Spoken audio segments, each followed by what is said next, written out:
a man's finances for me are the bare minimum. You covering my basic living needs is the bare minimum for me. It's not enough to bamboozle me. Even the fancies of cars and material items, it can only add to the joy and the happiness that I have within myself already. I'm not dependent on it. If you weren't in my life, I would still be able to put a roof over my head and food on my table. I may be young, but I'm ready to give you all my love.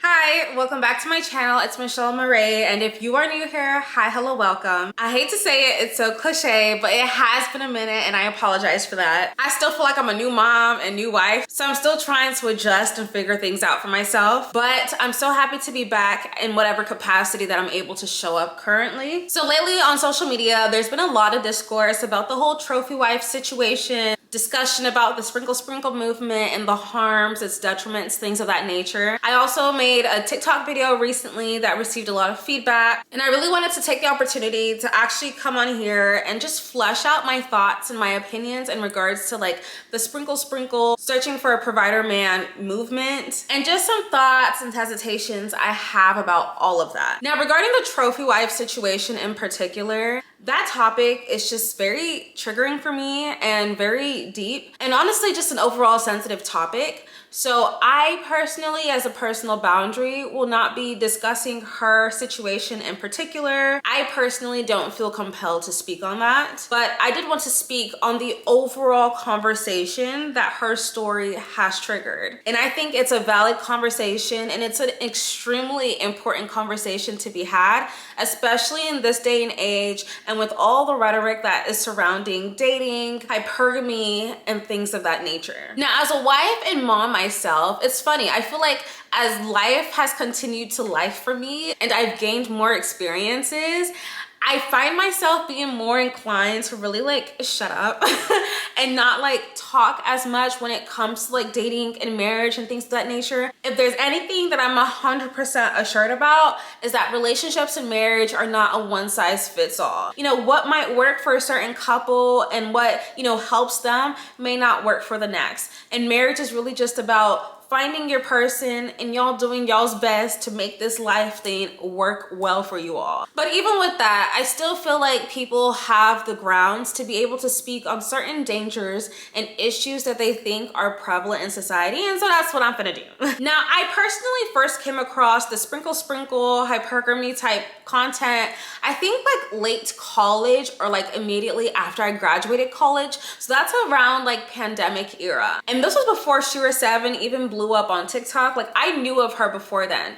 I never really consumed her content too in-depthly because, to be quite honest, you know, when you're saying things like, yeah, don't tell men that you have kids or lie to them or cheat, and obviously I'm taking this out of context in some regard because I know she adds more nuance to these things, but these are just general principles that I personally just don't agree with on a moral level. So her content was really just kind of consumed by me in more of like a kiki laughter type of manner, not anything that I would like actually like seriously practice in my personal life. But even with that said, I did find myself, and in the way that I was moving at that time, prioritizing finances, prioritizing the biggest fish, you know, like not necessarily taking into consideration a man's qualities, a man's morals, upbringing, background, things of that nature that really make an individual. And so fast forward to now, and when I look at social media and I look at the different rhetoric that's flying around regarding dating and marrying up and things of that nature, I feel really concerned, like genuinely concerned for young, impressionable women. Like for me personally, I didn't grow up with like a mother figure that I could talk to about dating, how to navigate dating, things to look at. I didn't have a healthy example of a marriage to look up to either. I also didn't have like an other sister, big cousin type of figure in my life that was very close to me as well. So I was really left to my own devices to try and figure out this whole dating thing, what I wanted. And even being Nigerian, in church, dating isn't even a topic that's really discussed as much, or at least in the church environment that I grew up on. So I was really kind of left to my own devices to try and figure it out. And what do we all do when we're trying to figure out things that we don't really have real life or people in our lives to help and guide us through?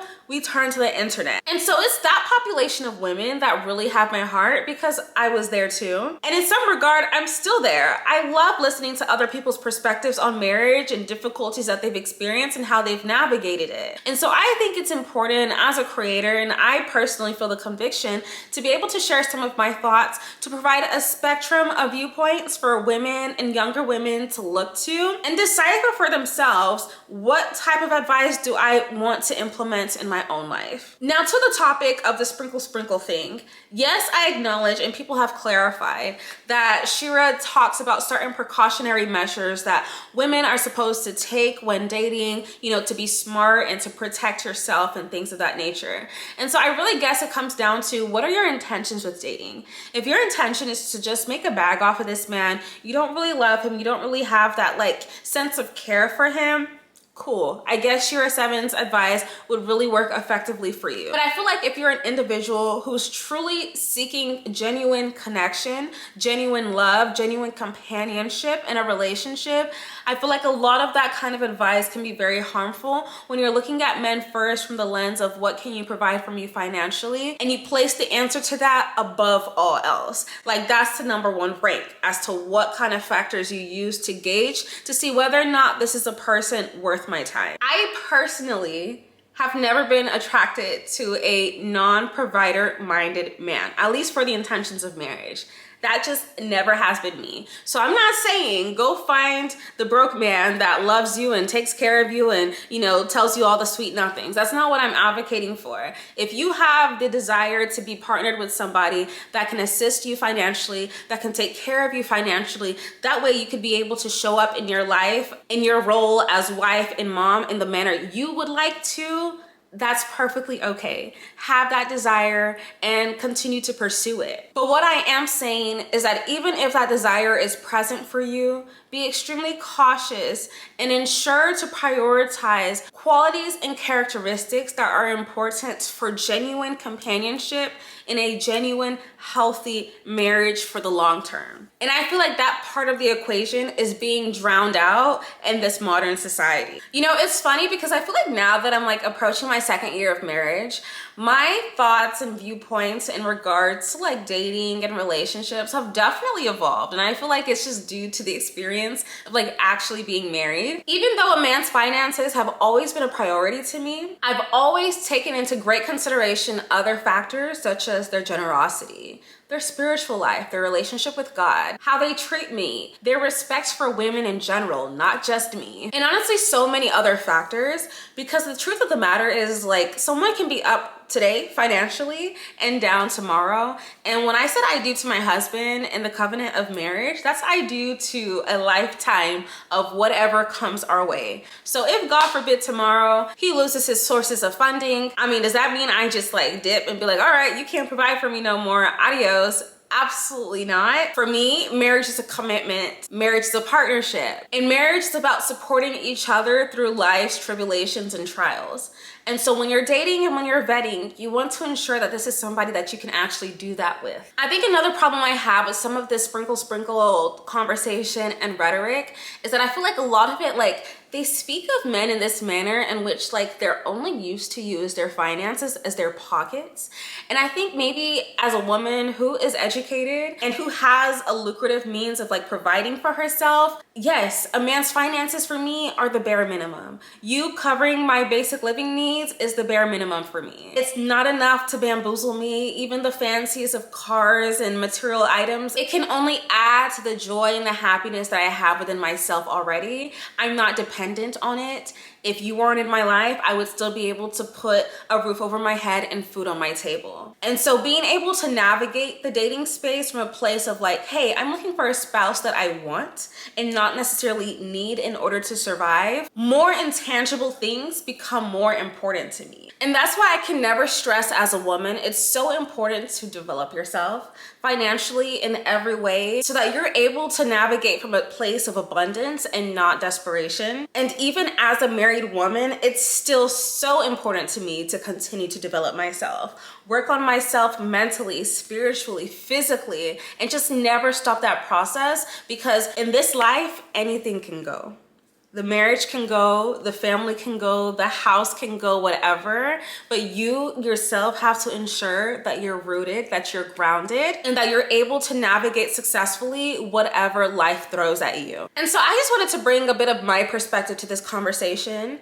Like I said, I completely am here for women who are choosing to marry men of means, men who are capable of providing. I will go ahead and tell you, as a mother, I don't personally think I would enjoy motherhood and wife life as much as I do if I didn't have the kind of man that I do. It makes such a difference in the kind of resources you have available to you. I have peace, I have help, I have joy, and like, let's just be real, money plays a part in that. But even with that said, women, ladies, we should operate from a place of abundance. And abundance isn't limited to just money. The same way you're desiring a man that can be able to take care of you and provide for you and your family, please believe that a man who is capable of doing just that is also capable of loving you in a healthy, respectful, and selfless manner. That exists. You can have the lifestyle you desire, and you can also have a healthy and thriving love. I know as a mother myself, I want to pass down more than just like property and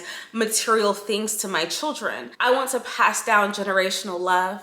I want to pass down a beautiful example of what a healthy, loving marriage looks like. I want to pass down a childhood filled with love. Materialistic things can only get you so far.